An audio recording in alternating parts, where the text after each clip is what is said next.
नमस्ते। त्यो मेरो हातमा बी र सी सिलको बाँसुरी आदरणीय बुद्ध लामा गुरुज्यूले बनाउनु भएको। यहाँ भिडियो बनाउँदा बनाउँदै लाइन गयो है।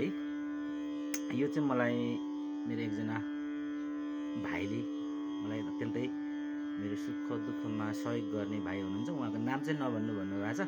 उहाँले मलाई गिफ्ट गर्नुभएको है।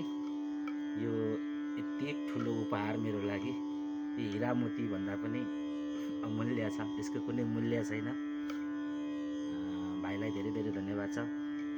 त्यसले नाम नभन्नु भाइ, तपाईँलाई यो दुईवटा भनेर मलाई बुद्ध लामा गुरुले बनाउनु भएको बाँसुरी गिफ्ट 2वटा छ।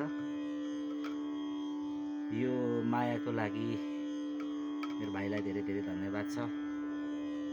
यो तपाईँले दिनुभएको यो मायाको चिन्ह राख्नेछु र तपाईँले दिनुभएको यो एक प्रकारको ऋण अथवा गुण कुनै न कुनै आधारबाट म चुक्ता गर्नेछु। धन्यवाद।